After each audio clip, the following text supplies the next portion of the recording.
Good morning, everybody. As Laura said, my name is John O'Neill. I work with the Department of Communications, Climate Action and Environment. Main role is on the climate adaptation side of things. So what I'm going to try and do is not bore you all with policy as much as possible, but try and give you an overview maybe of kind of where things are at on the policy space in terms of where we are, particularly in terms of climate resilience. This is a chart that was done very, very recently by a colleague, Paul Nolan, who works in iCheck and in Met Éireann, and he did a really nice movie actually of about a minute long, but I just couldn't get it to work for myself. But what I did was I took the last still from it, which I think kind of captures very much some of the things that we're talking about and some of the challenges that we have. And I suppose what this shows is really a temperature out to 2100. And what it does really is it shows four different scenarios. And the one in the top left is a 2.6 degree scenario. So this is if we do quite well in terms of what we're going to try and achieve over the next number of years. And then it has three other scenarios, but it's really probably just more instructive to look at the one on the top left and the one on the bottom right. The one on the bottom right is where things don't go well, and we're a worst case scenario. And I think we can see from the heating point of view and the temperature profile there, it's quite stark. Another one, and again capturing the last still, from this was just to show what's happening with the sea ice in terms of four different scenarios. Again, the same scenarios, and again just looking at the top left and looking at the bottom right, and just taking that into account, that these are the the drivers that are really that we're actually looking at in terms of the pressures that are there at a global level, in terms of the challenges we have. We've had some a lot of iterative work done on where we are in terms of the climate impacts, and some work that was done for the summit back in New York back in September just came up with a couple of very neat messages, but one of the ones that I think on the right-hand side here was that climate impacts are hitting harder and sooner than we actually thought. So there is an element of that every time we go back and look at the science, and there's a lot of science yet to be done, obviously, but every time we go back and do that, there's a sense of, okay, things maybe aren't as good as we thought they were, or they're worse than they were, or whatever. So there's a message there that we need to start thinking much more about the impacts side of things. I suppose in recent weeks, I mean, we've all seen images of what can happen in terms of extreme weather, and some places which are dear to our hearts maybe suffer that, and we wonder about the future of these locations. And I mean, but I think this illustrates more maybe in the context of today, not just the cultural side of things, or maybe what the impacts on the city here is, but also what the health impacts can be. Once we have a situation where a city is underwater, what's going to happen with the storm drains, what's going to happen with the sewer systems, what's going to happen with everything, and particularly when we have that repeated and repeated. It's just something to keep in mind, maybe stuff in terms of some of the images that we do see. And it speaks to the variety of impacts that we have to think about. You might be familiar with this from the RTE side of things from the last week, and showing what might happen within our own location in terms of showing O'Connell Street underwater. But I suppose we don't have to think or go back too far to show where these things are actually have happened, or have happened in very recent times. This is Cork in 2009, and is very close to what we saw from the simulation for our own city. But so I suppose it's really just trying to think that some of these things are actually beginning to happen, and beginning to happen more often, and it's just trying to I suppose be aware of that and how we manage that going forward. Just very quickly, I suppose this is more work that's been done in respect of the looking forward to I suppose the future areas, and I'm just going to touch on two of them here. One is heat waves, which is obviously a key issue on the health side, but it's looking at the likely increase of heat waves. This is a slightly dated there is a more recent one that will be due soon, which will show this figure going up in terms of the scenario on the right, which is the worst case scenario. So the simple message being that heat waves are more likely into the future. And then one that's, I suppose, very obvious by kind of what we see over the last few days is kind of where we're kind of seeing a lot more kind of very wet days, particularly in that transition from autumn to winter. This is a bit more kind of uncertain, maybe in terms of locational kind of side of things, but it just gives that sense of kind of what we see out in the last couple of weeks in terms of the really heavy rain that we're getting, is that this is possibly going to be something we're going to see more often of in terms of the intensity side.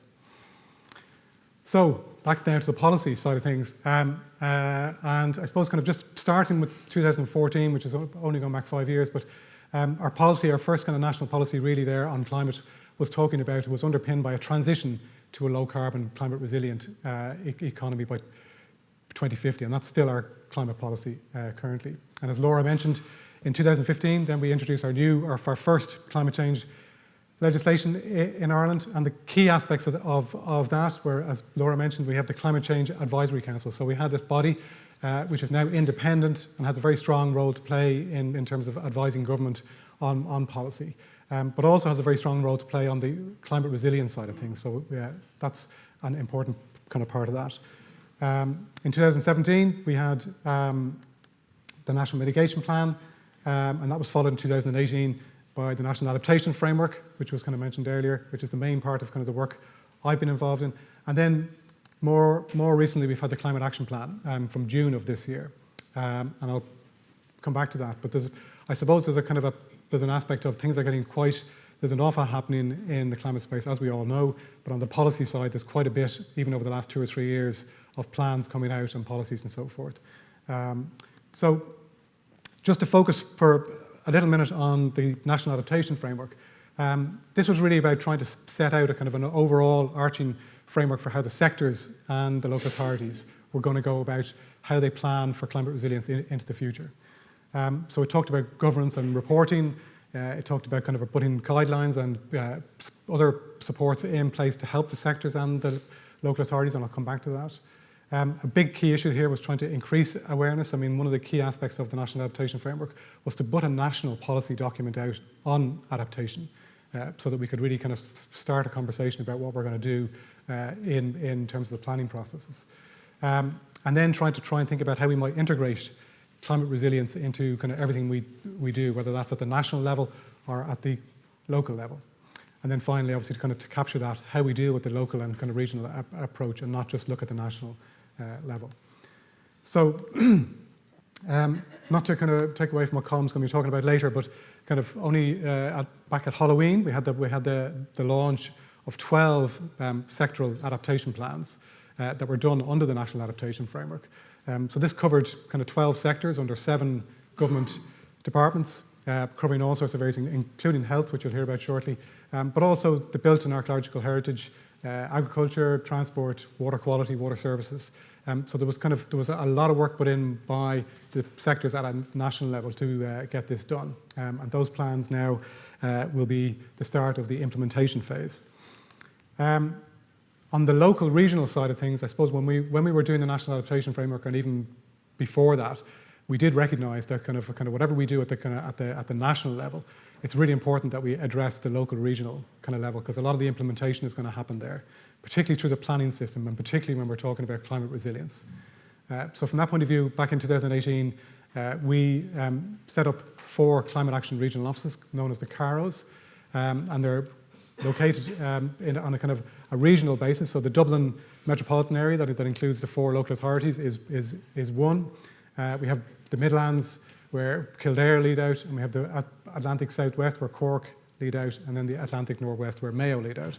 So it's a process of trying to kind of deal with on a regional basis, but to actually then kind of make sure that each of the local authorities within those regions are carrying out what they need to do in terms of thinking about climate resilience.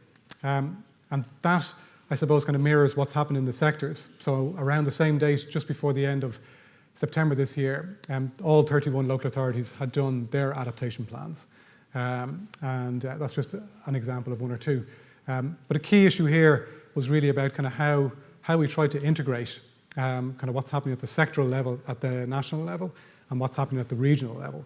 And I think this is really important just from the point of view of policy coherence and coordination and how we do that. It's still a challenge, but I think it's something we're trying to do with the sectors and the kind of local authorities, but kind of that's a process that's kind of ongoing and will be for the foreseeable future. Just one other thing to note maybe is that kind of the local authorities have had a very strong focus on what they're doing on the climate resilience side of things, but from now on I suppose kind of they'll start to look even more across the broader climate action agenda, so to include the kind of low carbon agenda too, but it's kind of in the initial phase they were looking at the adaptation side and trying to kind of look how are they going to make their local communities more climate resilient into the future. I mentioned the National Mitigation Plan earlier and the Climate Action Plan. So the Climate Action Plan, the more recent Climate Action Plan from 2019 was really a kind of a follow-on from the National Mitigation Plan. This was really about trying to drive up ambition and kind of bring in, I suppose, kind of all the sectors in terms of how we drive kind of policy forward. And we have 183 actions, but that only tells a quarter of the story. There's probably about 600 odd kind of actions in there because there's sub-actions and there's an awful lot of work that is going on and has gone on in terms of, I suppose, trying to achieve this. The Climate Action Plan also deals with governance. So it kind of talks about how we're going to deal with kind of, the accountability through a climate action delivery board, which is chaired by Taoiseachs. So that process is all very central, very high level, but it's very much kind of seeing kind of how the whole of government is being held to account in terms of the work they're doing. There's a new climate bill to amend the 2015 kind of legislation, which is unfortunately sitting on my desk too at the moment. But that's really to kind of bring in, I suppose, the kind of aspects of kind of work that we'll be looking at in terms of carbon budgets and bringing in kind of sectoral targets and doing other bits and pieces that we need to do on the governance side. But it also critically does cover the sectoral plans that I talked about. It covers the local authorities and it also talks about Climate Ireland. I just kind of talk about that for one moment because one of the things that I mentioned earlier was the resources that we need to put in place to help the sectors and the kind of local authorities to kind of do some of this work on the climate resilience piece. So Climate Ireland was and it kind of started off as an EPA research project back in about 2009, so it's about 10 years now, and it's gone through various phases of research, but it's a really good example of a kind of a project that's gone from research into an operational phase. And this is really about kind of, I suppose, trying to kind of bring in an online platform to inform everybody, but mainly the sectors and the local authorities of what's happening in terms of, I suppose, kind of guiding how planning can be done for climate resilience into the future. So guidelines are there, there's a lot of data there. There's a really strong element of capacity building with the Climate Ireland platform, so kind of really allowing the sectors and the local authorities to kind of try and, I suppose, kind of help them see what they should be doing on a step-by-step basis in terms of how they move forward.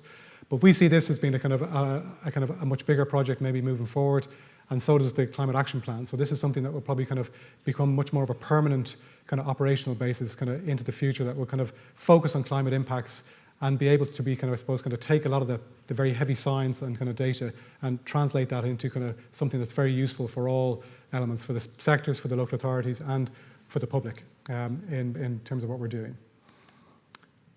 So just wanted to kind of finish on really a kind of a key topic from our side in terms of we can talk about plans and we can talk about actions and we can talk about all this, but we really need to be talking, I suppose, about kind of, talking about everybody about how we do this.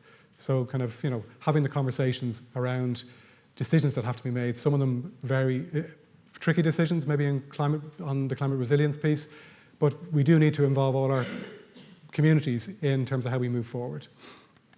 And this is kind of, I suppose, started back maybe kind of, there was an evidence base maybe there that kind of talked about the politics, earlier in the year in May, where politics got a real kind of, I suppose, kind of sense of where things are going on climate action. And, the last 5 or 6 months has really only just served to underline that. We have, I suppose, kind of more kind of recently, kind of, I suppose, the Children's Dáil, where kind of, there's kind of a very strong voice coming from the youth in terms of the recommendations that they'd like to see. So there's a kind of this isn't just about, I suppose, kind of government kind of looking at policy. This is about kind of trying to kind of have a dialogue about what's happening, kind of about climate and having some sort of sense of consensus about where we kind of need to go on all of this. So within the Climate Action Plan, there is kind of a very strong emphasis on citizen engagement, and kind of one of the key actions is to try and kind of do that through kind of network building and communications, and it's to try and do that through the National Dialogue on Climate Action, which the EPA has been kind of helping us with over the last 2 or 3 years, and it's something now that we're kind of hoping in kind of the years to come that this is something that's going to be key in terms of how we try and kind of make sure that dialogue happens at the local and kind of regional level. The aim of the dialogue really, I suppose, is to try and, I suppose, kind of look at how we kind of create the awareness piece and the understanding of what's happening. Does everybody understand what the Climate Action Plan is? Does everybody understand what the sectors are? Do we understand what climate resilience means? So there's a lot of different things out there that maybe, and particularly when we're talking to different elements of society, we just need to be clear on what the messages that we're actually kind of giving out there. And secondly, I think it's to kind of try and empower the conversation, so you can kind of then kind of, I suppose, kind of have that conversation so it's not just one way, and that's something that's really important, that we have that kind of conversation where we're getting feedback from all the communities in terms of kind of how that might inform policy responses into the future. And lastly, I think kind of, which is a really key one, is to enable them through that process then to act. So if there's a kind of a possibility that they can actually kind of do something at the community level to input into kind of something that makes a difference at their community level, so they're making a difference, I think that's really important. And I think that also kind of makes a kind of a sense of a kind of ownership into kind of where we're going with the overall kind of national policy. So that's it.